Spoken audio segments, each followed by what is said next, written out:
position with CCG, although not his activity with us, I know.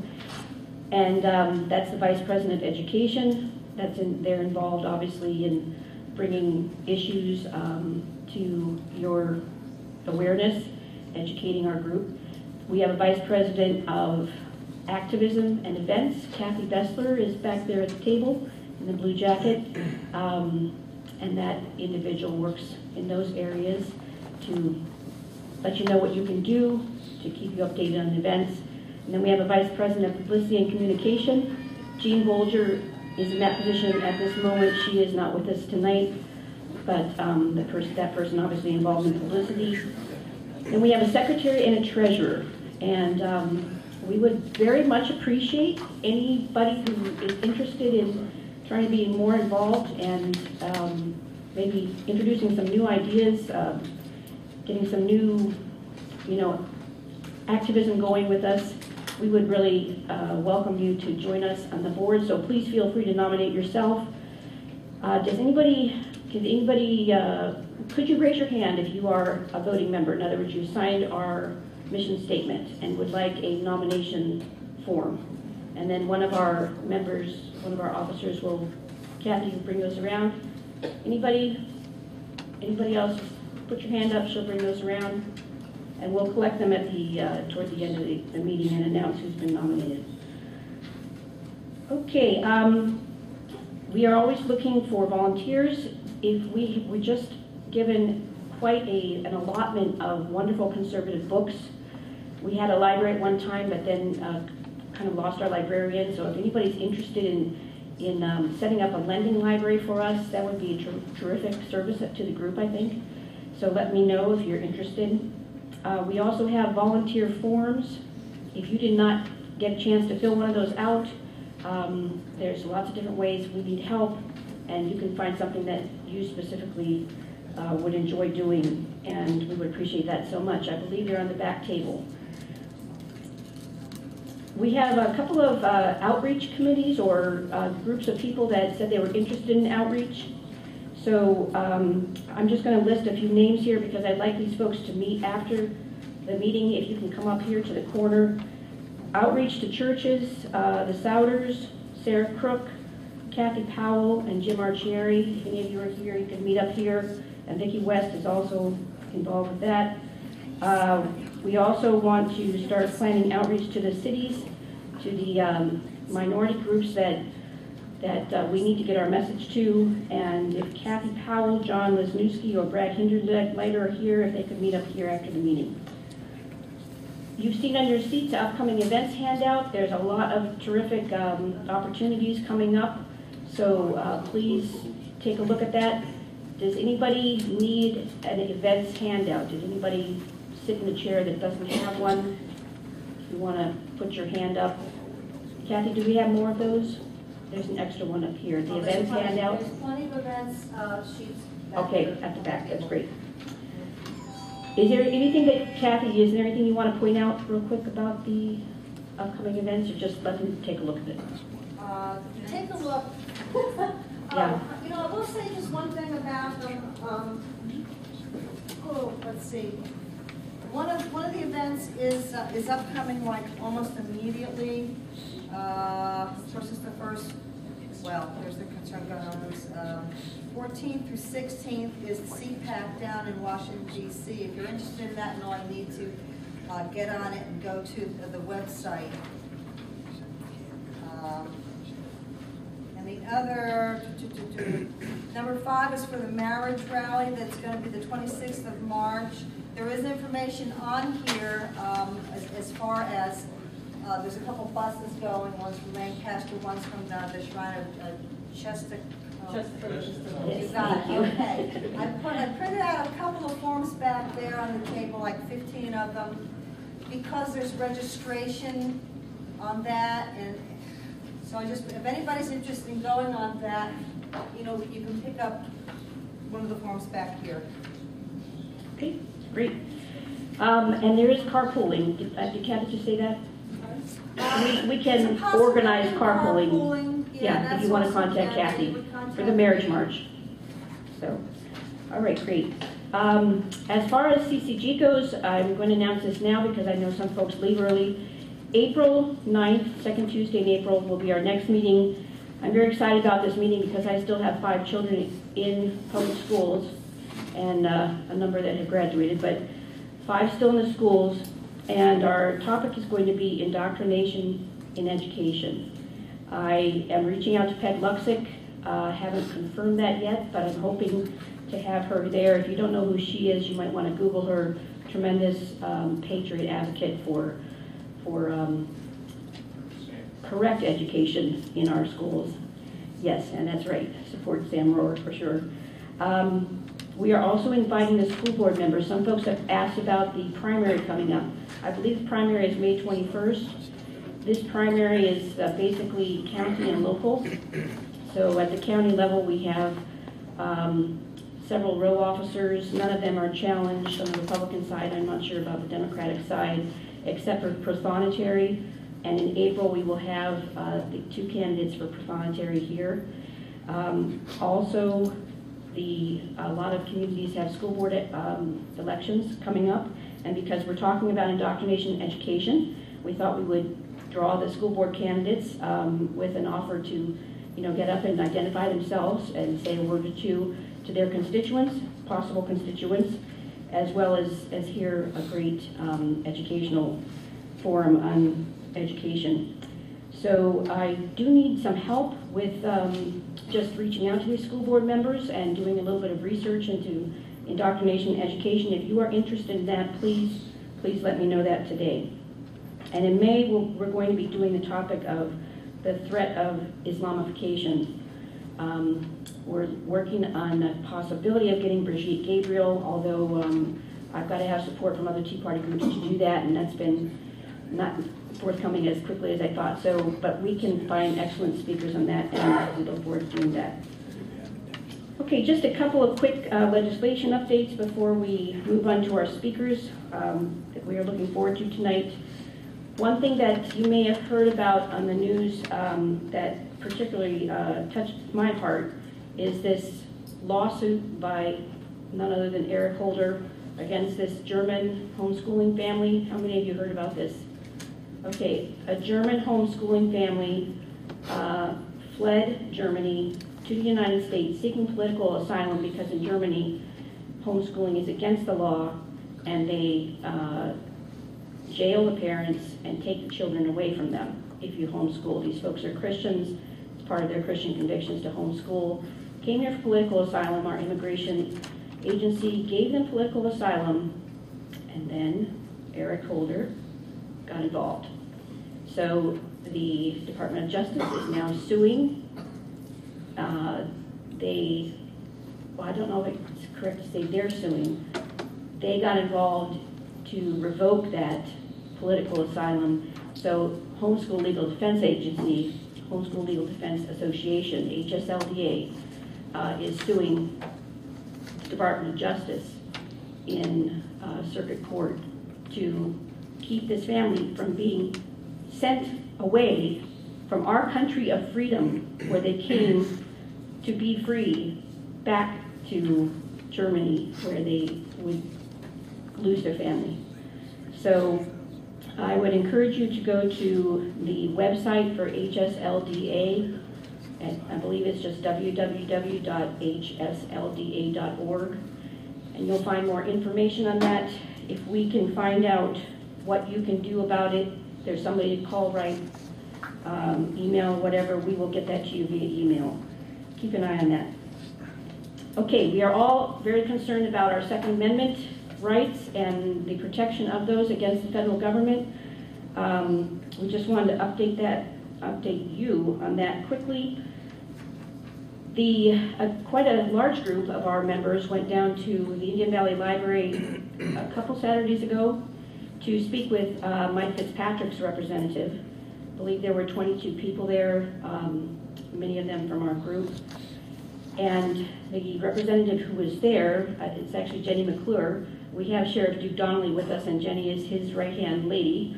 But Jenny's not a staffer in his regular office like his Langholm office, so she wasn't really able to answer questions or deal with issues, but she did promise to get back to our folks, and we are waiting to hear from Representative Fitzpatrick, because there are concerns about his position. So you might want to check with Bob Frank, okay, and Bob McLean. If you two gentlemen just raise your hands, if you're interested in pursuing this, you might want to see one of these two gentlemen. At the state level, you all may have heard of House Bill 357. Easy to remember, right? That particular bill, I have a copy of that. If you'd like to read it, we will leave it at the front table here so you can take a look at it. I was actually in Harrisburg myself. I took the opportunity to go visit Representative Quinn and State Representative Kathy Watson, neither of whom have co-sponsored this bill, and I will only say that if you are living in their district, I would strongly urge you to encourage them along the lines of protecting your Second Amendment rights. Kathy Watson has a problem with the author of the bill. That was what she told me. Don't know what that says about her convictions about what the bill says. And State Representative Quinn said that she was looking into the constitutionality of it. So if she's sincerely pursuing that, that's great. We want to make sure it's constitutional. But I would just check back with her and make sure we get an answer, as far as whether she is going to support that or not. If you do not live, by the way, if you're in Paul Clymer's area, you may already know he has co-sponsored the bill already with 70 of his colleagues in the State House there. If you are in a different legislative district than those three and would like to know if your state rep has sponsored or co-sponsored that bill, I will have that information up here as well. You can take a look at it. There is a petition on the back table.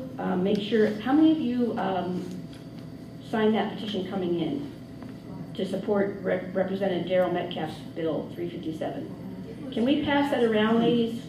Yeah. Okay, there's two different petitions. The one I'm talking about is Darrell Metcalf. Okay, let's put that on a clipboard, Vicki. I think they probably got a clipboard at the back, or I have one.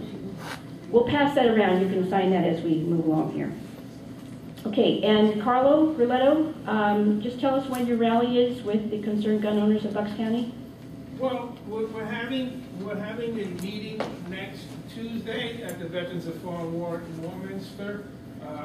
That's good that you're passing that around. I have more copies here. We also have, and by the way, that would be the first step. If we can pass a law in Pennsylvania and actually take the pressure off the sheriffs and everybody too, because it basically says it's illegal for the federal government to come in. But we also have a petition here that I think we passed on last time, basically asking the sheriffs to take action in case the feds do pass the law and they decide to do confiscation of registration. In addition to that, I have a petition here that I'd like to pass around, and basically what it is an open letter to the government telling them that we want safety in schools. We want safety in schools by providing real protection. I just heard, I think Biden, as I drove in on the radio, saying, well, we don't need is more guns in school. I mean, that's almost as absurd as shooting a shotgun off your balcony. But the says 100. yeah. I mean, try it, by the way. Let me know how fast the police come then. So I'd like to pass these around, and I don't want to take your time doing it and that's about it. Okay, Also, good. April 23rd, we're making arrangements to have a bus to go down to Harrisburg, and basically we'll be supporting basically 357, and there's an opportunity to knock on all of your representatives' door, right face to face, right at their office there, and basically tell them, hey, what's going on here. And by the way, looking at the event sheet. It's on the event sheet. Yeah, that's on the event sheet. Information on that is on that event sheet. But there will be a local bus.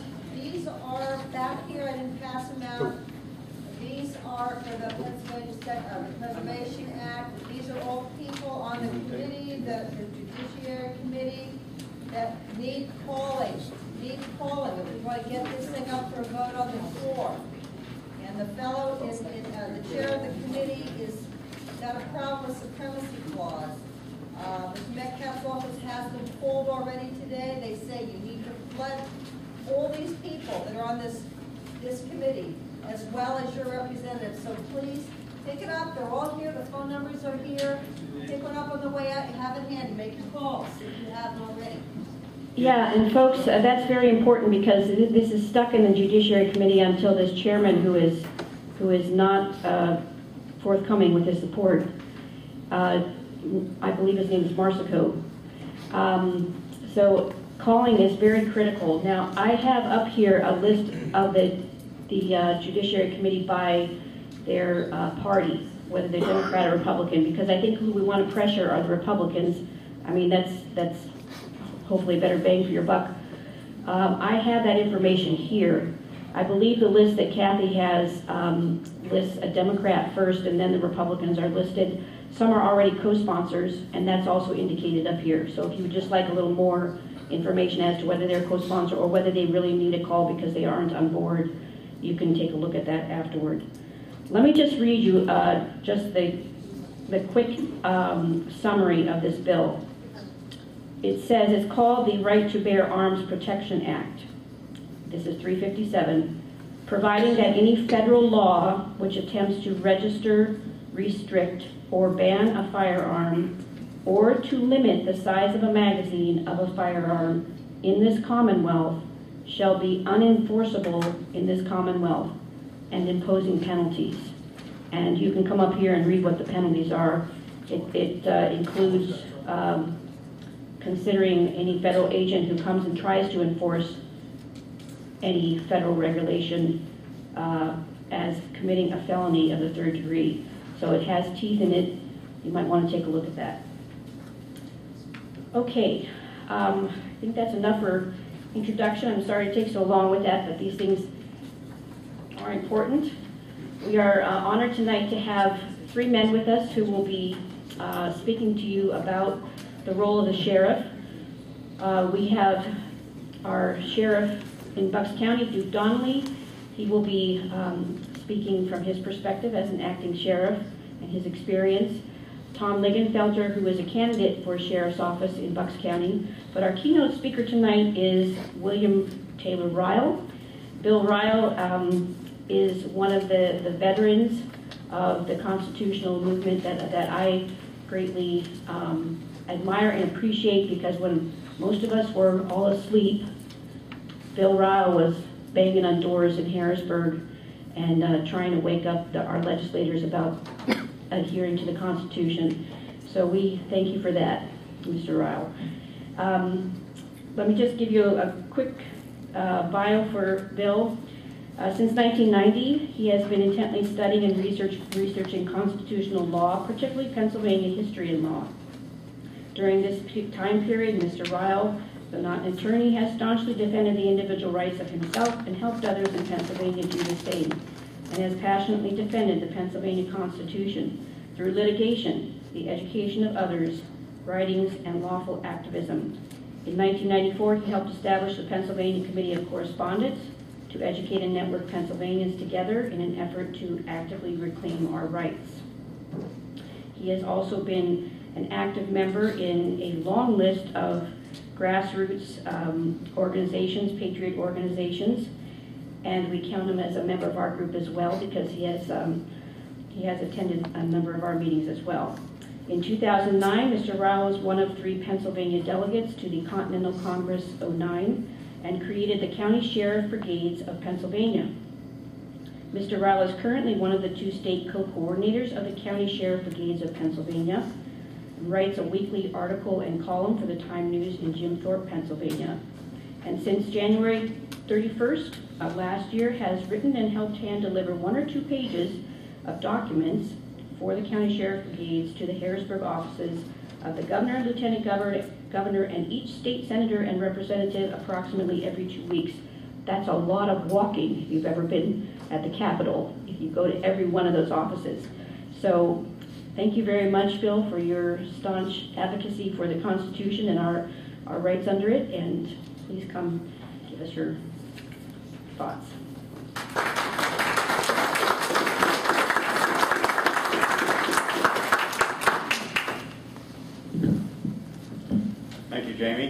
it's a pleasure to be here tonight. I can probably talk without that, but we'll use the microphone. As Jamie indicated, I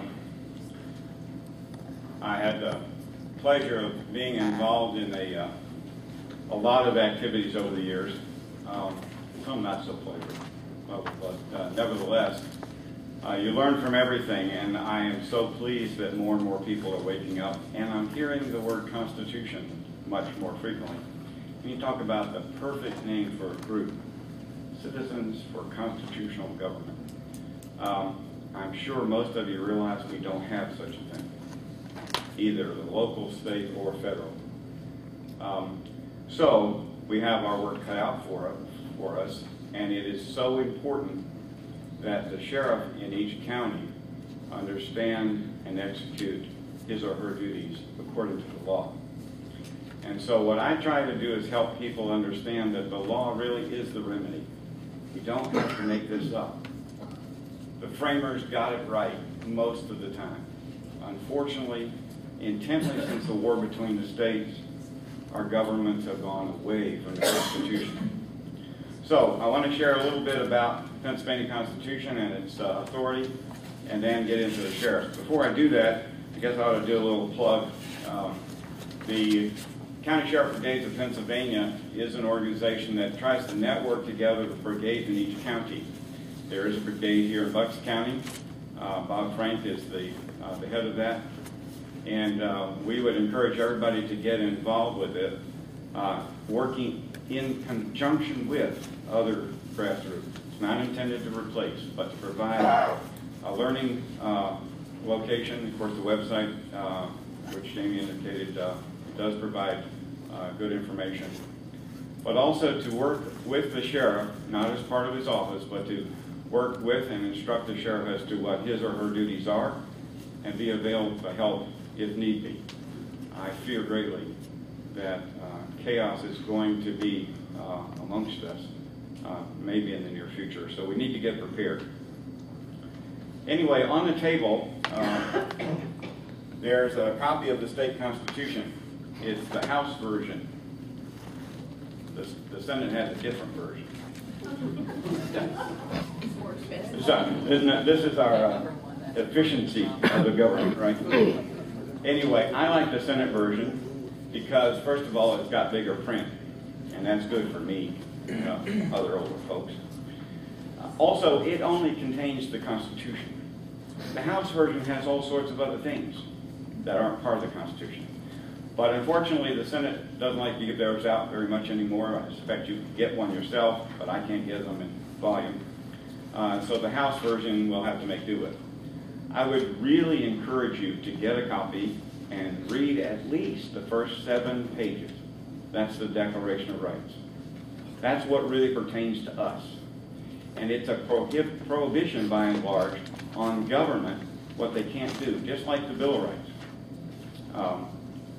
You may recall that in 1776, the colonists decided they wanted to break away from England. They started a war and declared their independence, right? And the people who were in that convention went back to their states and wrote state constitutions. The Pennsylvania Constitution was signed into law by Benjamin Franklin on September 28, 1776. It's an excellent document. And then they rocked along trying to finish up the war and had a treaty of peace in 1783 and got together in Philadelphia and wrote the federal constitution. And that went out to the states, and it was ratified actually on June 21st, 1788, and maybe a date that you're not familiar with.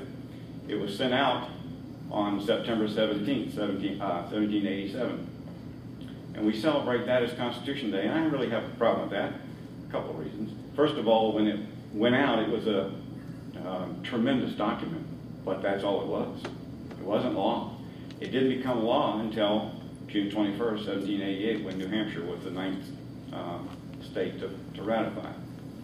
At any rate, it went into force on March the 4th, 1789, and there had been over 200 complaints about deficiencies in the Constitution during the ratification process, and those got boiled down to 12. Madison sent them out, and the last 10 were ratified on December 15, 1791, and they became the Bill of Rights.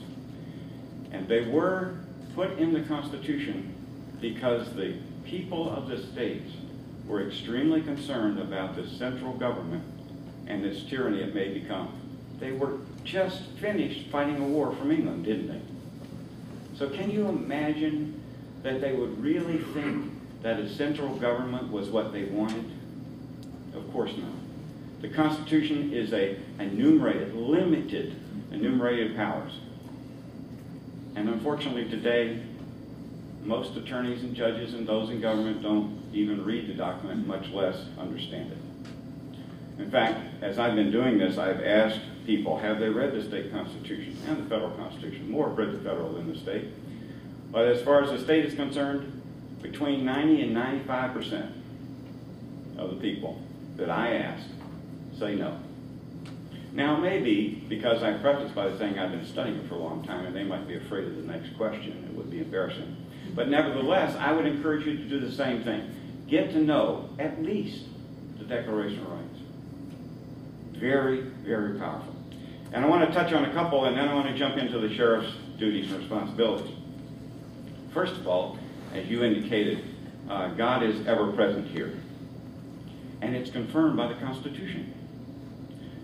The preamble in the Pennsylvania Constitution, which, by the way, there are 46 states that have the same preamble. The other 4 have very similar ones.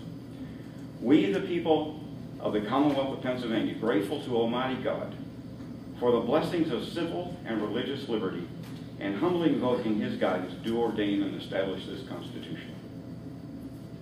Now, the 1776 Constitution is similar, and it has the same sentiment. I'll refer to that in just a minute.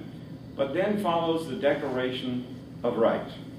And the introduction of that says that the general, great, and essential principles of liberty and free government may be recognized and unalterably established. We declare that, and then it proceeds to enumerate the Declaration of Rights. Now, we've heard about gun control that the federal government wants to impose.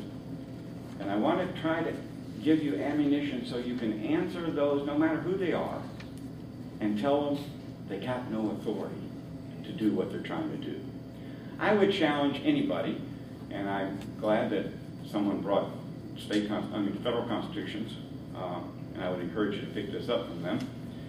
But I would challenge anybody to find in the federal constitution where the federal government has an enumerated powers to discuss guns.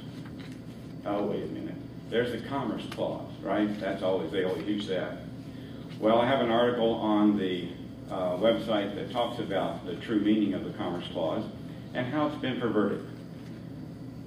Provisions in the federal constitution were put there by the people of the states in convention, right, in Philadelphia, in order to prohibit wrongdoing by the government and to encourage freedom and liberty.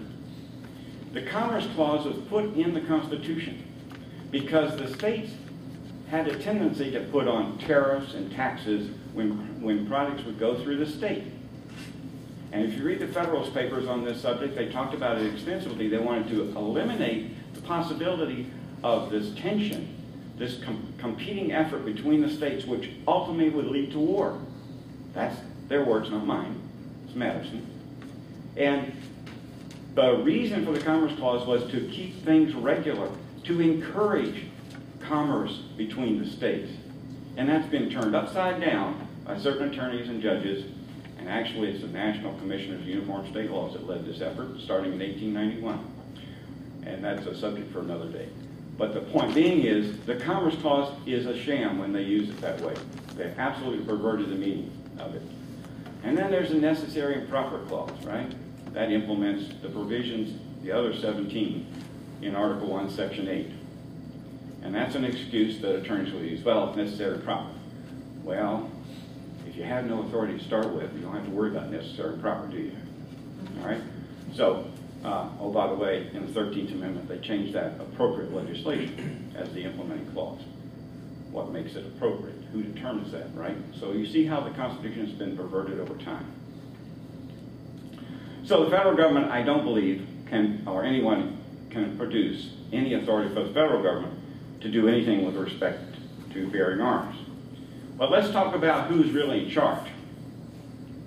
Article 1, Section 1 of the Pennsylvania Constitution, that's the Declaration of Rights. It's the first thing. It says all men are born equally free and independent and have certain inherent and indefeasible rights, among which are those of enjoying and defending life, liberty, acquiring, possessing, and protecting property and reputation, and pursuing their own happiness. That's a very important section for a lot of reasons. When you purchase a gun, isn't that property? And this provision says you have the right to acquire something, to possess it, which means to use and dispose of at your will, and to protect it. Article 1, Section 2 is titled Political Powers, and it says all power is inherent in the people, and all free governments are founded on their authority and instituted for their peace, safety, and happiness. For the advancement of these ends, they have at all times the inalienable and indefeasible right to alter, reform, or abolish their government as they in such manner as they may think proper. Who's the boss here? I guess is the question. Anybody know the answer to that question? The people. Unique on the earth, in America, and in every state, we are the sovereigns, not the state, not the federal government. We have given them our authority to act on our behalf according to the Constitution. And if some statute or some rule or some regulation or some action by anybody in government is contrary to those two documents, that is the state constitution and where applicable the federal constitution, their actions are totally null and void from the time that they did it. Everybody remember that, or you understand that? Well, I don't like to necessarily quote the courts, but let's do that.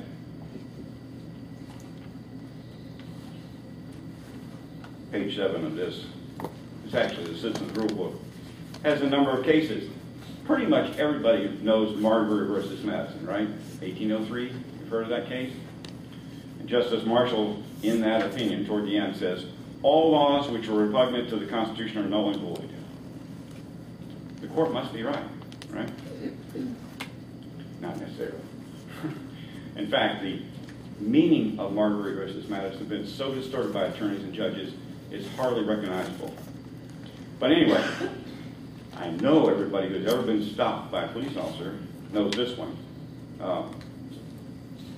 Miranda versus Arizona, 1963 case. 66, excuse me. It says, where rights secured by the Constitution are involved, there can be no rulemaking or legislation which would abrogate them. So it's saying that everybody in government has to operate according to the Constitution, and if they do anything that's contrary to it, it's null and void from the time they do it.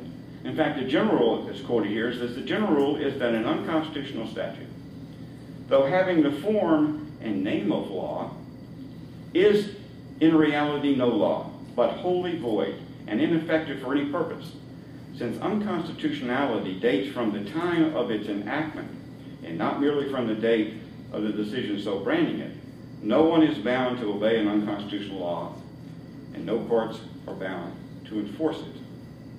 Now, unfortunately, our courts don't read this stuff because they're doing all sorts of things that are unconstitutional, and they usually say, well, that's a federal issue, we can't do anything. I hear this in Harrisburg constantly. Well, no, that's not true. And they need to understand from us that it's not true. And in fact, there are all sorts of decisions that confirm what I just said. The question then becomes, who determines what is unconstitutional or what is constitutional? Now, the courts will tell you Only the courts and ultimately the Supreme Court, right? You've heard that? Wrong. All right? If that's the case, we only have one branch of government. It's the judiciary, and the Supreme Court's running the whole show. Everybody yields to the judiciary. I don't think the oath of office that's in the Constitution says that. When you get a chance, read it. Article 6, Section 3 of the Pennsylvania Constitution says, I, whoever it is, do solemnly swear or affirm to support, obey, and defend the Constitution of the United States and the Constitution of this Commonwealth, and to discharge the duties of my office with fidelity. Period. I didn't hear anything about statutes or courts or other politicians or anything. Did you? They don't read it, so how in the world are they going to support, obey, and defend it? There's the first task we ought to be doing, is insisting that everybody that runs for government and that is in government reads the document and understands its original intent and acts strictly according to it, right? Would that be a good objective? The only job in the world is working for government where you don't have to know your job description. That's what the Constitution is. It tells them what they can do and what they can't do. And we got a whole bunch of people making alleged laws, which, by the way, most of them are either unconstitutional or they don't apply to you as humans because you're protected by the Declaration of Rights. And if something is contrary to the Declaration of Rights, what happens to that law? Gone from the time that they did it. So the answer to the question, if you and I are the sovereigns, who can ultimately decide what is unconstitutional? Being responsible for your decision, sometimes you might be wrong, put you in jail, you might end up there anyway, but the necessity for us, the people, to get hold of this Constitution, the state Constitution and the federal Constitution, is paramount. We do all sorts of things fighting bills that really are null and void. Either they're unconstitutional or they don't apply to the people. They might apply to a corporation, totally different, fictitious entity, not humans.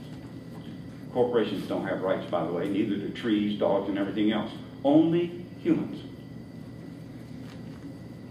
Now, I realize I might offend some dog lovers. I love dogs too, all right? But they're animals. They don't have rights. We do. Given to us by God. Confirmed in the Constitution, right in the preamble, right?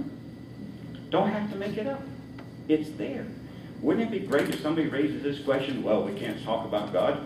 You say, let me read the preamble to the state constitution. End of story. All right? See the power of the law? We just got to use it. Well, there's all sorts of things I could talk about, but we won't have time.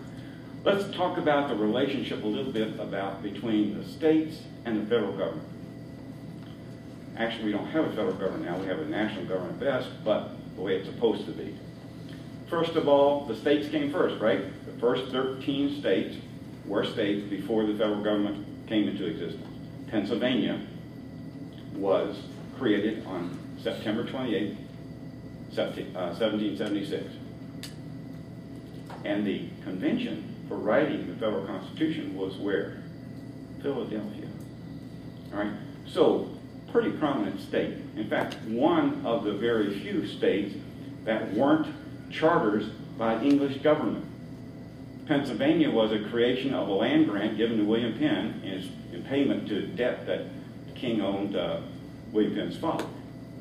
So this state is unique, and it was a holy experiment, right? Remember that? A place where people could come for religious and civil liberty.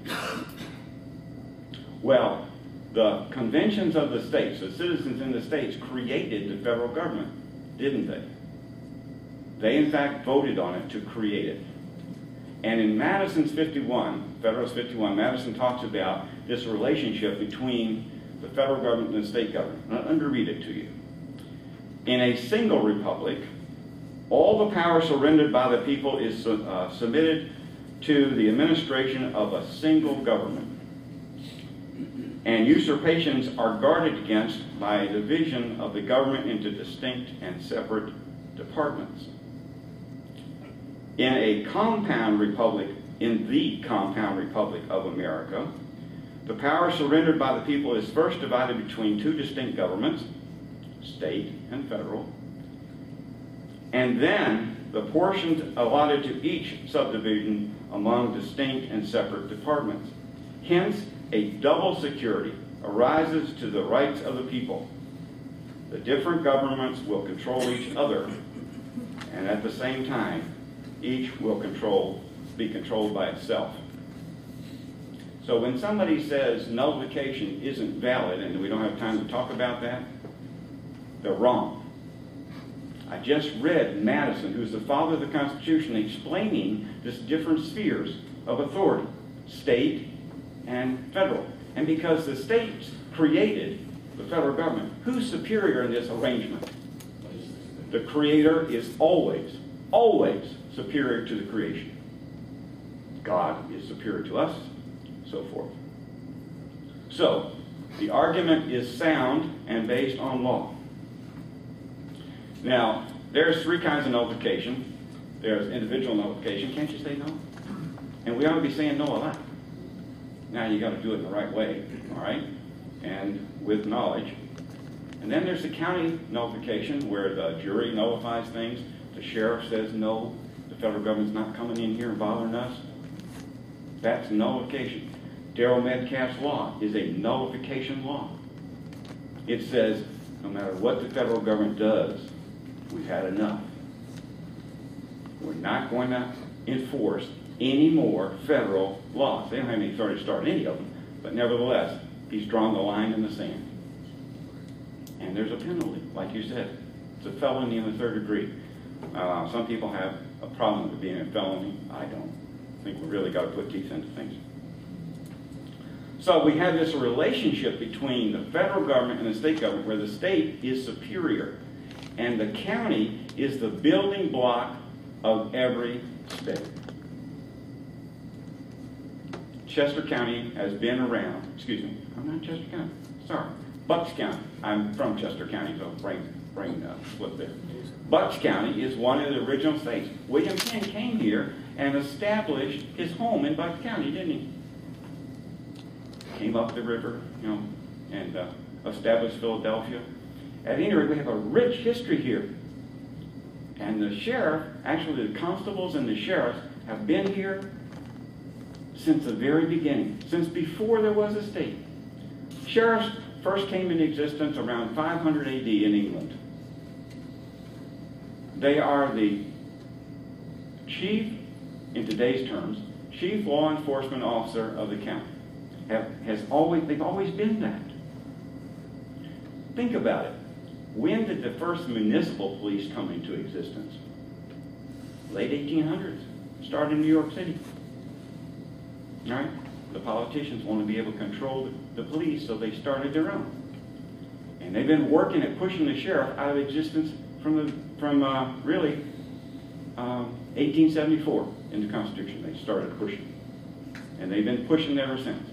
Over in Delaware, they're trying to eliminate the power. In fact, they have, by statute, allegedly eliminated the authority of the sheriff to do any investigation or arrest. Probably know about Jeff Christopher. At any rate, there's a march to eliminate the office of sheriff. We can't let that happen, because the sheriff is elected by us, isn't he? He and the constables are the only peace officers that are elected. Everybody else is appointed. And they work for somebody else. Now, they all took the oath of office, but they ignore it. So we got to make sure that our sheriff understands what his or her duties are and help them do it, and be prepared to back them up. And oh, by the way, that's the law. And that's what the county sheriff brigades and the brigades in each county is all about, to help the sheriff understand and the people understand what the law is, and to be ready to help the sheriff keep the peace. Now, attorneys and judges have been working a long time to eliminate that. But it's just not true. Now, the DA, district attorney, thinks that he's the top cop in the county, right? Wrong. How in the world can that be? He is, in fact, the chief prosecutor in the county. He holds the office of attorney at law. It's Title 42, Section 2521. He takes an oath, which is it's the same as the regular oath with the more to the courts. He's part of the judicial branch as an attorney at law. Article 5, Section 10C confirms that in the state constitution, that he works for the Supreme Court. How in the world, if there's any such thing as separation of powers, can he be the chief executive officer in the county? Can you explain that to me? He can't. They just don't tell the truth. Oh, well, wait a minute. The Attorney General is also the chief law enforcement officer in the Commonwealth, right? They snuck that out in 76, I think, in the Constitution. No. The governor is the chief law enforcement officer of the Commonwealth. His primary duty is, according to Article 4, to see that the laws are faithfully executed. Isn't that a law enforcement officer? Can't people read? We have to stand up and say to those in government, read the document and follow it according to the original intent. That's our challenge. So the sheriff has always been and will always be the chief, in today's terms, law enforcement officer of the county. I don't like that term, by the way. They changed it. I think he is the chief peace officer, but he is the chief, or she is the chief executive officer, and he has or she has deputies that work for him or her to keep the peace. And they report directly to us. How many of you used to watch Westerns? I always did. Right? And there's the sheriff, right, standing on the jailhouse, and the mob comes to get somebody to lynch him, and what does he do? He says, you got to come through me if you're going to take this prisoner, because he's entitled to due process. Or the bank gets robbed, and what does he do? He calls for everybody in town, grab your gun, get your horse, and we're going after the crooks. He forms the posse. Well, in Pennsylvania, the sheriff has that authority today. He does. In fact, no court decision or legislature can diminish the authority of the sheriff that the sheriff had in 1776. Yes, sir. Will you take a question? I will, and when I'm finished, if you don't mind. Okay? And do by all means ask questions. Now, that doesn't mean that that's what the government today thinks or what they do. I would like everybody to remember that we have what it is today and what it's supposed to be, and they're not the same. What I'm telling you is the law and the way it's supposed to be, and in my opinion, the way we got to get it back if you're going to have a constitutional government. If you don't, all bets are off. They can do pretty much whatever they want, right? They think they can. But the remedy is for the people to know the law and to insist that those in government follow it. So, where do I come up with all this stuff? That the sheriff is the chief law enforcement officer of the county, and his duties cannot be diminished except by a constitutional amendment. That's the only way, because the sheriff works for us. And we have to speak, and the way we speak is through constitutional amendments. And I don't know of any constitutional amendment that has diminished any powers of the sheriff. Now the legislature, not the courts by the way, but the legislature can increase the duties and responsibilities of the sheriff, but they cannot diminish them. And there were no law enforcement officers up until the late 1800s in this country. So we must have had some way of stopping crooks before that. And they had investigative powers, and they ran the jails and the prisons. What happened to all that? They've been working aggressively since 1874 to eliminate the sheriffs. Before that, the sheriff and the coroner used to have their own section in the Constitution. In 1784, they put them as the head of the county officers. And in the last alleged constitutional change, the coroner got dropped from the list, and the sheriff got put down in the list of all the others, after the DA, by the way. Because these changes have been driven by attorneys, not by the people. And I have this well documented. So, if the sheriff is the chief law enforcement officer, and he's been lied to by the DA and the judges and everybody else, that all they got to do is serve evictions and make sure there's a deputy in each courtroom and transport prisoners, and they can be on the board of the prisons, but they can't run it anymore. What has happened to our elected sheriff? They've been neutered. Wrong. The law says you can't do that. And if you'd like to read it, you can read these 2 volumes. It's called Anderson Sheriffs, written in 1941, and it's pretty much acknowledged as the current authority. There are previous authorities that talk about the same thing. And when I showed Sheriff Welch, who's the sheriff in Chester County, these books, she said, boy, there's a lot of little print in here. And she's right. All right? Now, sheriffs, clear me out here, they don't really necessarily want to spend a lot of time reading a lot of little print. But these books are the definitive source of information for sheriffs, constables, and coroners. Now, how many of you know that the coroner is equal to the sheriff? Yeah. The coroner can take the place of the sheriff when the sheriff's not present. The coroner is the only one that can serve papers on the sheriff. Correct, Sheriff? All right. In this Commonwealth, in Pennsylvania, the common law is clear. And no matter what the crooked attorneys and politicians try to do, and the courts, they can't change this. Not lawfully, because we didn't give them authority to do it. Now, it's a matter of standing up. So, do you want to read all these 2 volumes? Probably not. I have, and I offer to teach sheriffs and deputy sheriffs what's in them. But I've tried to summarize these in the article which is back there. The sheriff is the chief law enforcement officer, quote unquote, in the county. Get a copy of it, please. Read the excerpts that confirm that the sheriff is the chief law enforcement officer, that his duties cannot be diminished but only can be increased. Here it is, black and white. Now there's another article back there that goes right to what the sheriff is supposed to be doing and what we're here about tonight. And that's this gun control grab that's going on.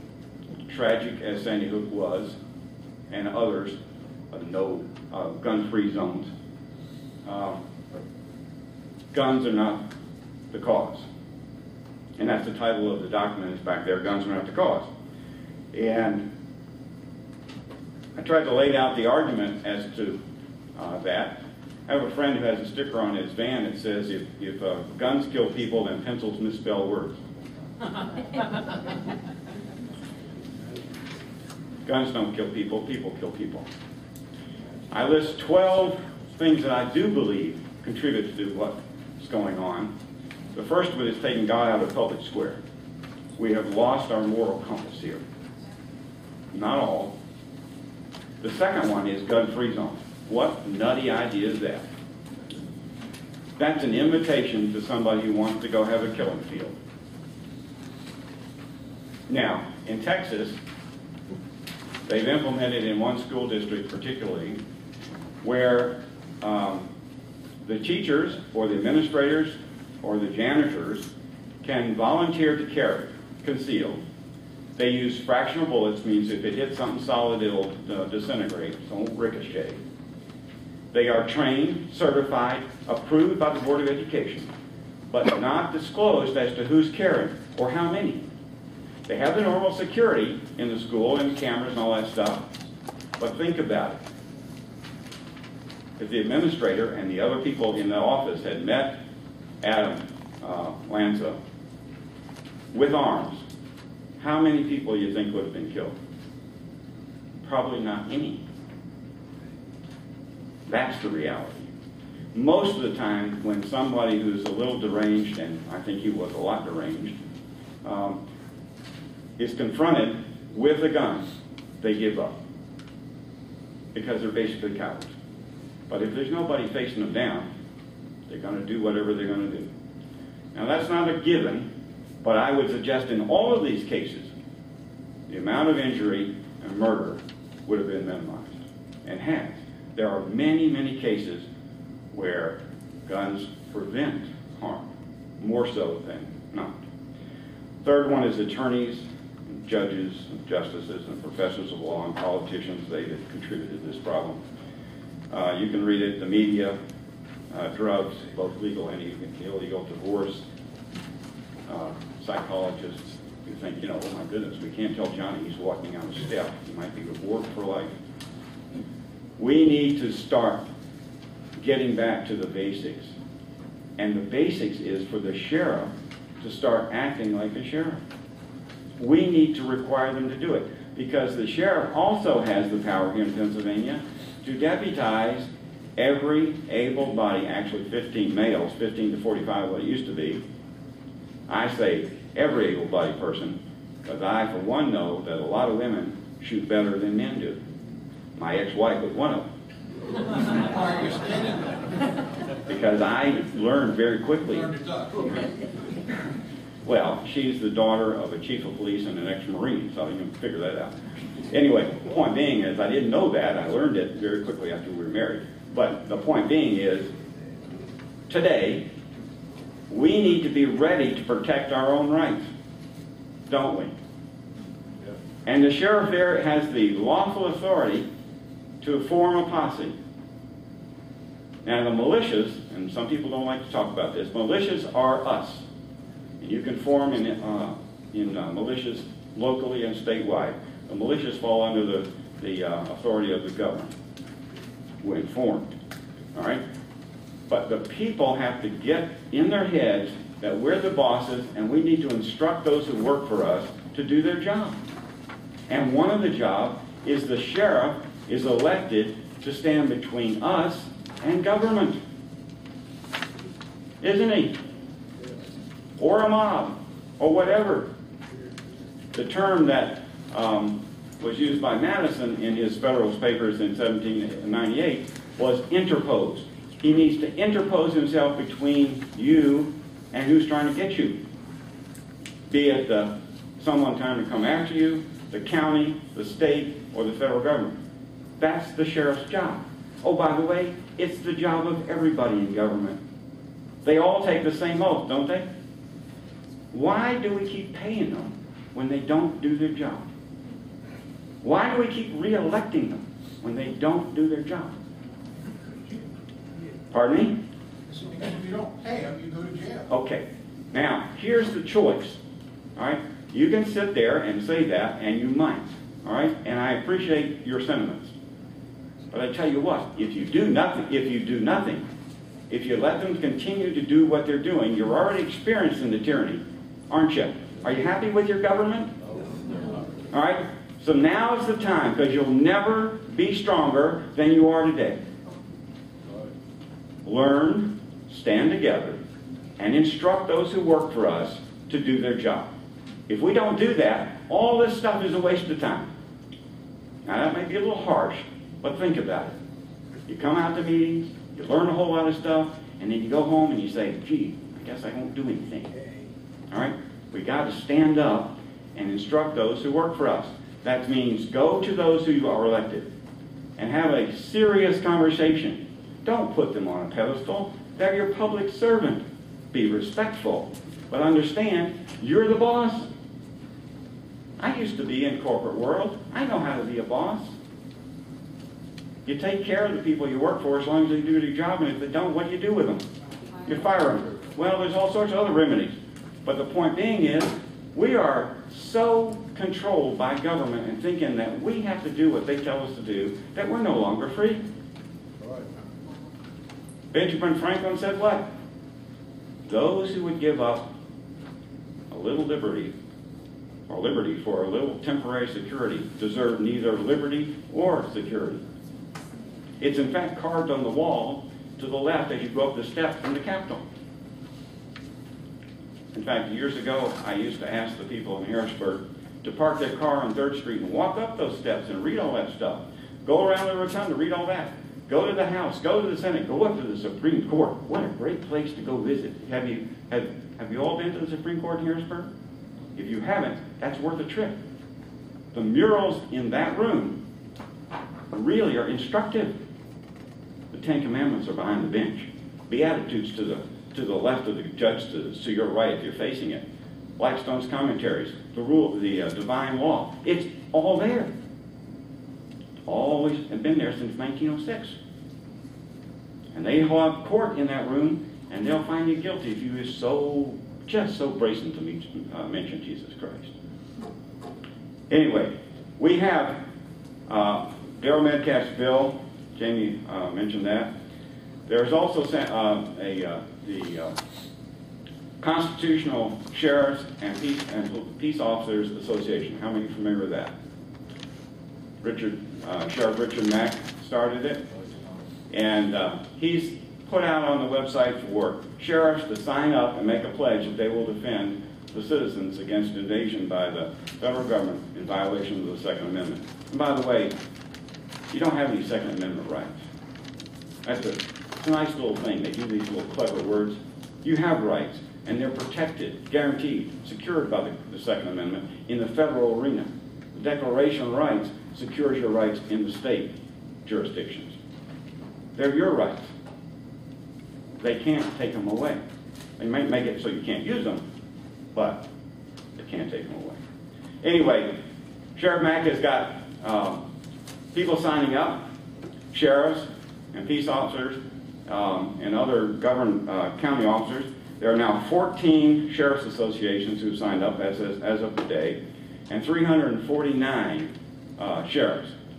We have 12 here in Pennsylvania, and I would encourage, if you're not if your sheriff is not signed up, that you do so. We need to make a statement to the entire country that enough's enough. That the sheriffs are going to stand according to the law. And that we're going to support the sheriff as long as they do. And if they don't, we need to replace them. And that may be a little harsh to the current sheriff, but it is in fact what we need to do. And I've never been shy about trying to tell the truth here. If you're not willing to do that, if you're not willing to stand up, if you're willing to go along and get along, you're going to lose. And I suggest to you that the people in Philadelphia, when the economy goes down, are going to be in Bucks County big time. And you're going to need a strong sheriff, and you're going to need to be organized, because they're coming to get your food. And if you don't understand that the economy is going down unless we can stop this runaway train, there's going to be a lot of unrest.